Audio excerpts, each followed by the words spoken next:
All right. Hello, everybody. Welcome to the stream. This is Anthony Scala. Is that right? It's Scala? Yep, Scala. Cool. This is Anthony Scala, the collegiate lead at Evil Geniuses. He's got quite the resume, serving as the esports director of the Divine Child High School, moving to the Populous Group as their technical recruiter, then on to Concordia University as their esports director.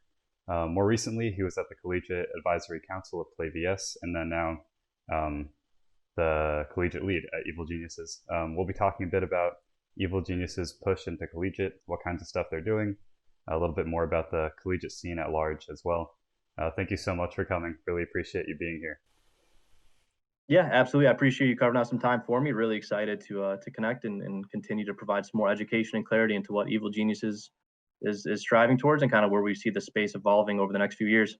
Absolutely. So I guess on that note, just to launch right in, where do you think up and coming college esports programs should be putting their resources? I don't think it's a one size fits all for where a current collegiate program is going to funnel the resources, and kind of a lot of what you'll end up hearing me talk about overall and a lot of questions in general with this space is it all depends on how your university and your program align themselves and identify your program, right? You have ones that are student or club led efforts. You have other ones that are more categorized in a varsity level with a director of esports or a full time employee that oversees it. So I think depending on where you fit within that pyramid depends on how you should allocate your resources.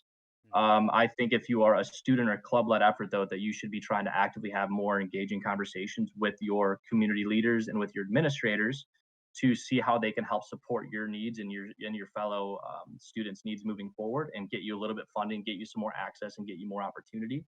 If you are in that nice luxury spot, if you have a ton of funding from your school or program already, if you're a varsity level program that has access to scholarships or those other monetary means, I think a lot of that emphasis needs to shift towards curriculum development and procurement, and not even necessarily in the terms of majors, minors, things like that, but just create a more normal conversation around your campus about opportunities for students. And something you'll hear me talk about a little bit later is kind of how Evil Geniuses is framed. Our path to pro is being two pronged, right? A lot of people focus on path to pro from a competitive sense. How do you become the next Jizuke or the next Bang, right? But at the end of the day, it's not everyone's path. It's not everyone's reality that they'll be a true professional gamer. So it's also about the path to pro in a business or a functional sense in that way as well. That makes sense. So what parts of all the things that you just described could benefit from an org like Evil Geniuses stepping in and helping out? Yeah, 100%. And I think there's almost an infinite number of ways that an organization, much like Evil Geniuses, can help impact the ecosystem in a whole and functional level. I think, me personally, I've done high level program development at a high school level, at a collegiate level, and now up at the top. And in both of those prior levels, it was very evident to me that there was a lack of identity or structure around both of those levels. There's great programs in high schools and colleges, but at the end of the day, right now, what we need is a professional organization such as Evil Geniuses to step in and provide more education and more opportunity to create more normalcy down that funnel to the other levels and create a little bit more credibility almost, right? Like in the college scene, everyone that's been in the collegiate market can attest to it as well at some point is oftentimes you're talking with administrators who just they don't get it, right? They don't quite understand the space as a whole. They don't understand how they can help. They don't understand where they can play in this market and how they can win in it. And so having people at the top of the pyramid, like an EG, being able to provide that education, to be able to provide that clarity, it establishes a little bit more credibility down the entire funnel for what esports and the gaming community can really grow to be at a competitive level. I see. Um, so I've seen a lot in that regard. I saw your video that you guys did, Intro to Esports, that people could share with their Yeah, directors and all that kind of things. And the question of legitimacy is a huge one because it's all student run right now. Not all, but it's majority student run. It's a lot of right. initiatives, um, and I see that a lot of the Discord channel that you guys provide is also like pathways into the industry. I might ask you a little bit about like professional getting from being an esports varsity player into the professional scene from collegiate, but there's also Right. like you said the whole getting into the industry, being like having a position like yours or a position like social media manager or something like that. Before channels like Evil Geniuses, how did people kind of get into the industry? Like, how did you find yourself working into esports? Yeah, no, it's a great question. It's an absolutely fair one as well. And I think with the inception of things like our Genius League Collegiate Discord and other channels like that, I think it's going to become more apparent and more accessible for people to break into the market in a professional sense. Outside of that, though, and I still think that this is a barrier that people have in esports and the gaming market, though, right? So hypothetically, if you are a software developer or software engineer, right, you can go onto LinkedIn, you can go on a career builder, you can go on all these job search sites, and you're going to find a very wide number of opportunities that you fit into from a skill set perspective or whatever fits within your degree track or your boundaries, right? And alternatively, though, people that are looking for positions in gaming and esports, you will maybe see a job pop up, once every so often. And by that point, it may already be closed, or they may have an internal applicant that they already had in mind before you have an opportunity to really get your foot in the door. And so kind of going back to how I got myself in the industry, I carved myself out a little bit of a niche. I consider myself to be what I would classify as an engineered trifecta of traditional sports meeting the gaming world combined with corporate and business acumen.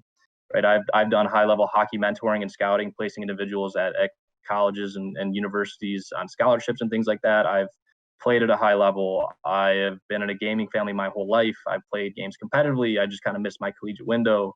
I've done that program development. I've worked in that corporate environment where it's very stifling and a lot of creativity doesn't have room to breathe.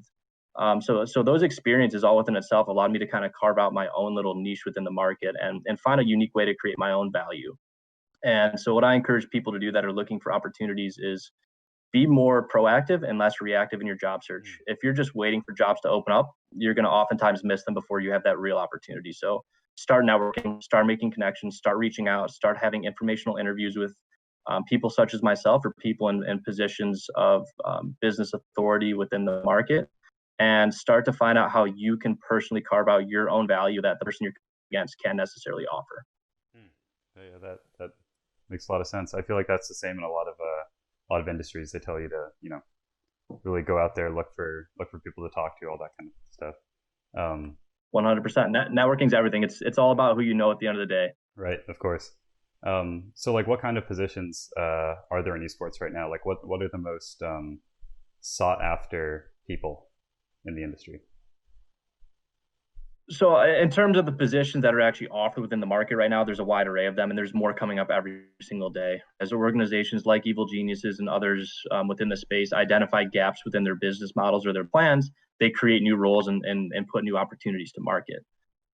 So I think what you'll see a large influx of is people looking for additional team managers or administrative support at a front office level. So especially with titles like Valorant and other things gaining traction and momentum, you're going to start to see more of a call out to people who have that experience, either at a collegiate level realistically or from an otherwise third-party resource.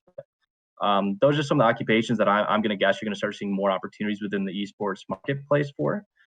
For individuals in general, it's somebody that's going to be a self-starter. It's somebody that's not going to be afraid to do things differently and step outside of their comfort zone and see what happens, because this industry is crazy, crazy quick. There's so much pace to it. You can't be afraid to fail, because a little bit of hesitation right now gives your competitor the edge over you. So just be comfortable stepping outside of your box, be comfortable failing forward, and be comfortable getting back up to dust yourself off and get back on with whatever the next endeavor opportunity is. That's good advice. So in that regard, if you want to go from collegiate, you're playing Overwatch professionally, not professionally. You're playing Overwatch in college. You want to go pro. Are you guys at Evil Geniuses looking to kind of facilitate that process too, or what does that process look like right now?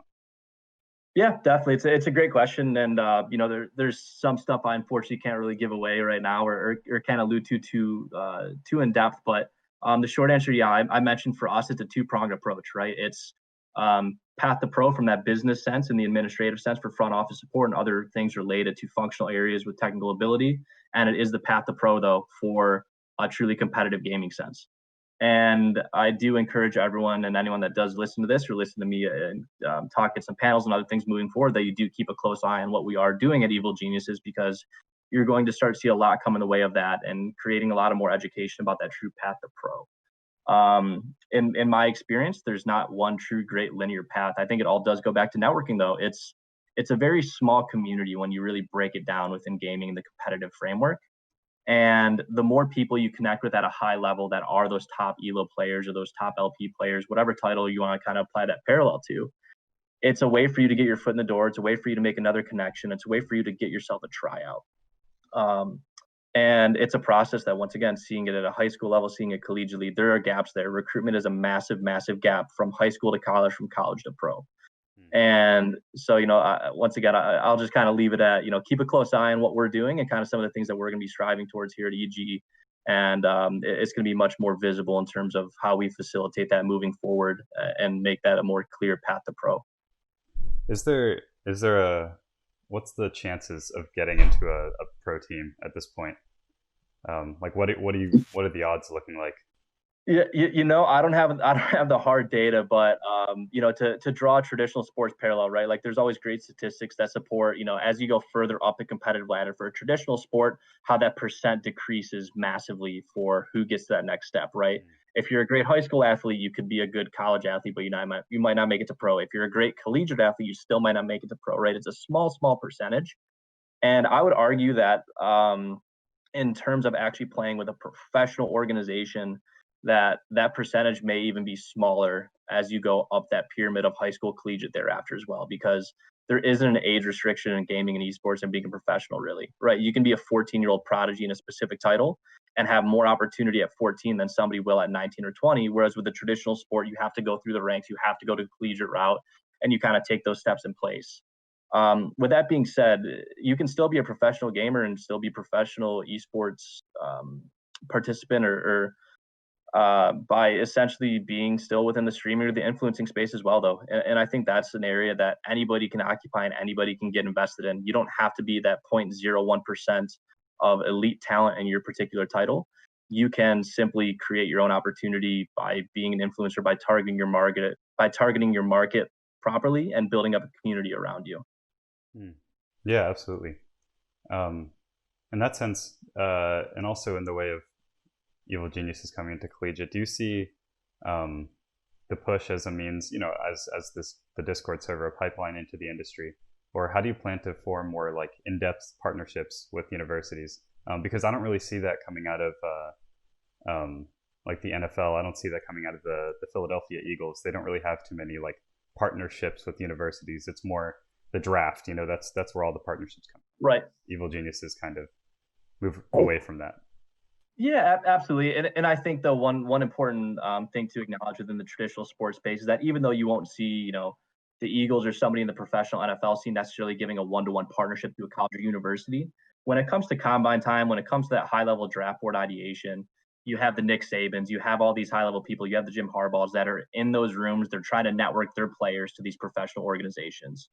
And I don't think that there's a lot of bridge between that gap right now for collegiate and pro esports and gaming. I don't think you have a lot of people that exist in the collegiate space that are able to bridge that gap to the professional industry right now, much like you could, as a Jim Harbaugh or a Nick Saban for the traditional sports market. So for gaming, I think it's important to establish those connections and those partnerships. I think you've seen a couple pro organizations already do it with a few partnerships around North America.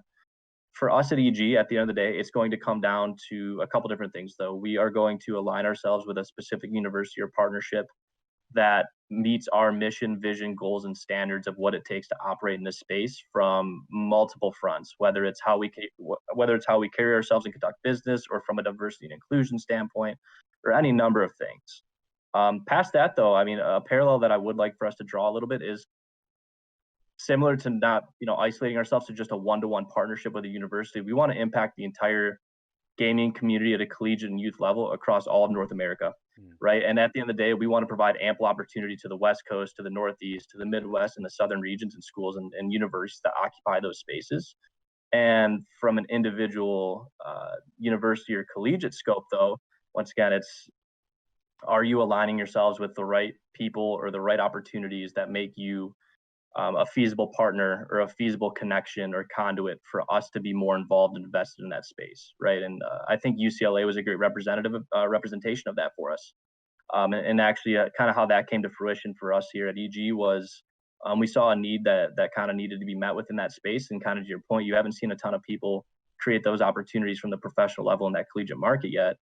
And kind of a great plug even for our internship program is actually one of our interns at the time, Ashley, was running things with UCLA, and she's actually since been converted full time to work at EG. So kind of another kind of up for us, right? Being in the internship space is our goal is to be that gold standard of what it is to have an internship opportunity in our industry. And we're always open to conversations though. Like if you feel your university or your school or your college is special, reach out, let us know. We'd love to have a conversation, see where we can lend a helping hand for you, your school, or your market. That makes sense. What are some, because I was going to ask you about the UCLA tournament. That was incredible. Made me very, very sad, just because, it's a USC publication, big USC fan. But UCLA killed it, and it was a great partnership, great tournament all around. What do colleges, or like, what's a deal breaker for not working with a college? I once again, I don't think it's a one size fits all for how we impact the market and how we engage with people within the community and the collegiate landscape. I think it's a relatively shorter list for what a deal breaker is, though. And once again, it goes back to the, being counterintuitive or counterproductive to our culture, mission, vision at EG. We consider ourselves to be a very forward thinking and outside the box and innovative group of individuals. And we are looking to break barriers. We are looking to destroy stigmas that have plagued the industry in terms of toxicity and other things. So if your community, if your program, if your team, if your player base, if your fans are representative of a culture that we are looking to actively break and dismantle and kind of deteriorate over time and replace it with new norms, with new opportunities, with new education, that's kind of a big turnoff to us, right? Is that toxicity? It's just that ability to make people not even want to play the games anymore. It's what creates that bad public relations opportunity for colleges and youth markets. How many parents have you ever talked to and all they end up thinking is, oh, it's just a toxic game, or these people are just mean to each other, and they don't get it. But to their point, they haven't been exposed or brought up in anything else that exists outside of that. So for a college or university, just be good people, right? That's what it comes down to. Just be good humans.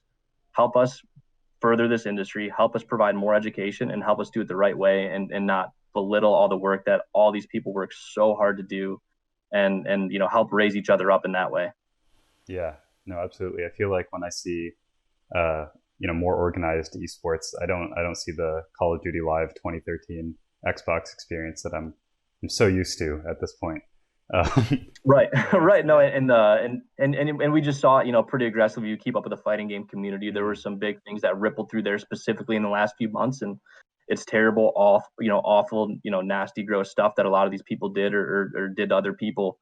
And that's something, and those are things that we have no place for.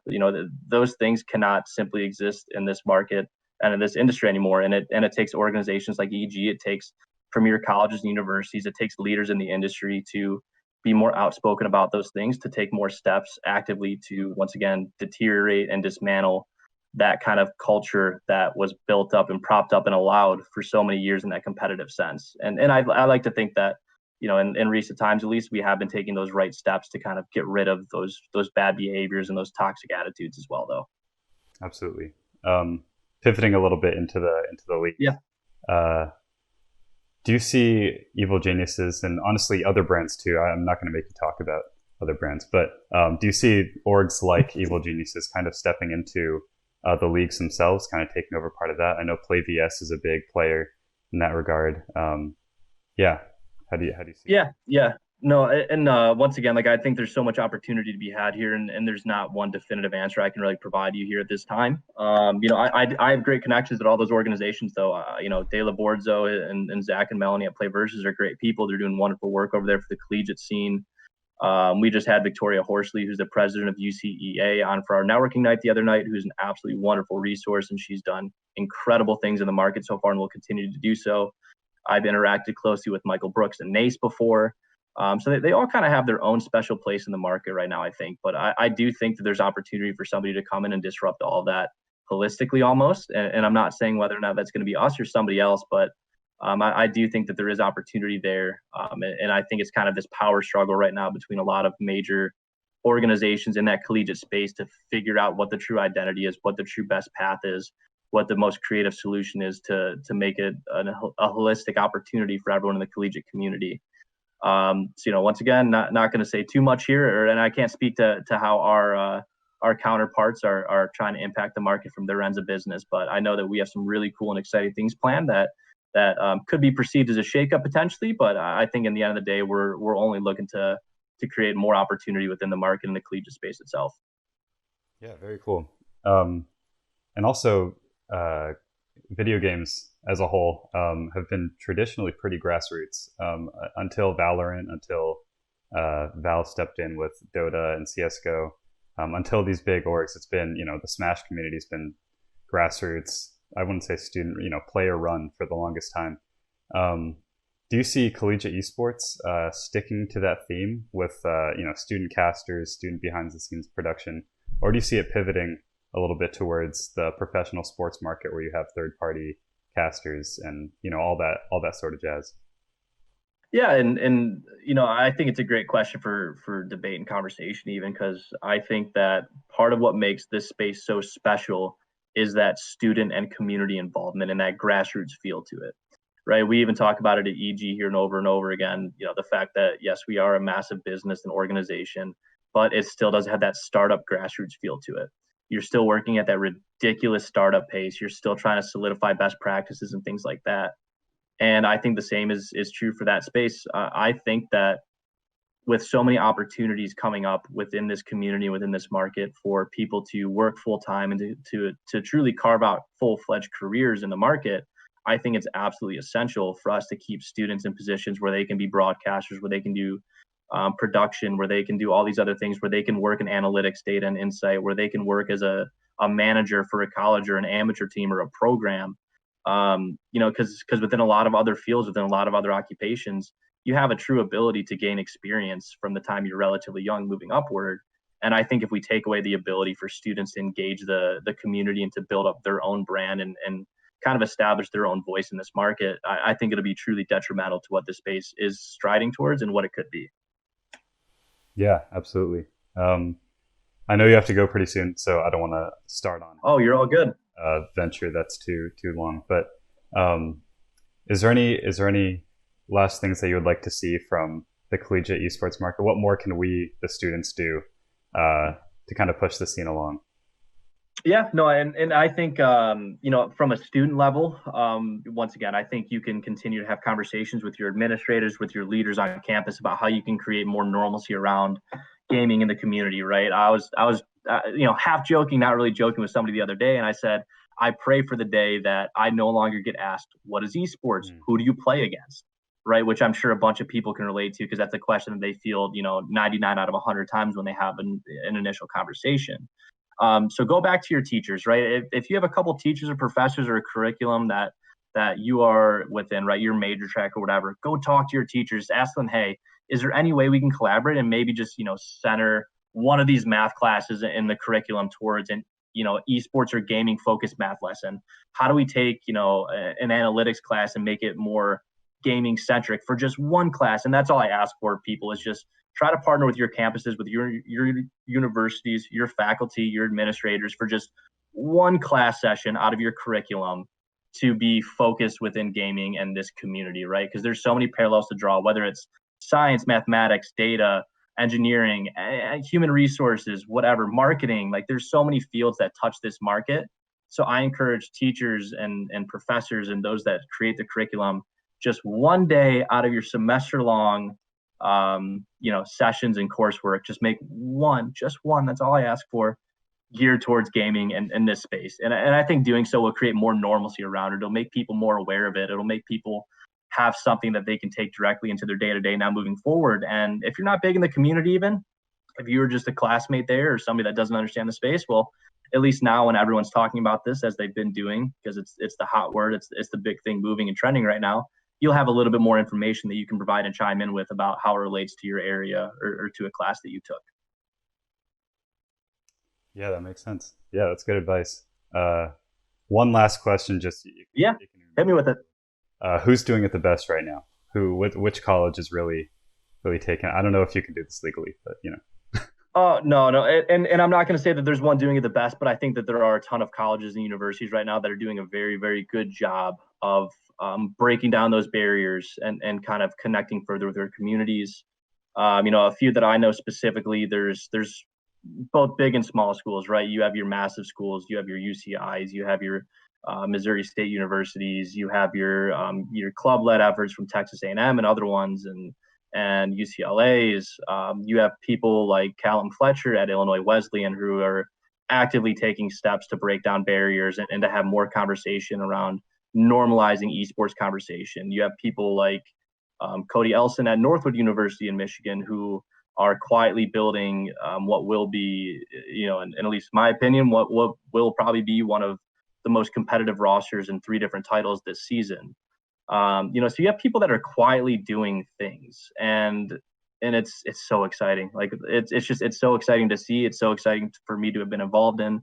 It's so great for me to be able to know these individuals and see kind of the tracks are going on. And the reality though is that by tomorrow or by January 2021, we'll have another 5 or 6 programs, universities, and clubs to talk about, right? Because it evolves so quickly. There's so much pace to it, and no one program is going to stay on top, I don't think. It's easy to point to the Marysvilles and all the other ones and that win the national championships, if you will. But I think there's so many more cool things happening in the space right now. Absolutely. Thank you so much, Anthony, for coming. Really appreciate talking to you. Yeah. Likewise. And here we got 2 minutes. I'll throw them back at you. What do you feel, and anybody that you may have connected with feel that an organization like EG can do better to help further the state within collegiate and youth gaming and esports? Yeah. Oh, yeah. Great question.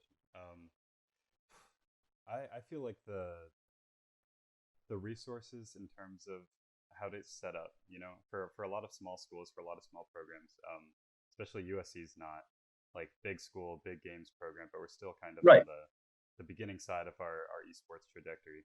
How to all these guides on how to set up a stream, how to do that well, how to get audience members engaged, because you guys have experience doing the exact same thing as we're doing Right. on a slightly smaller scale.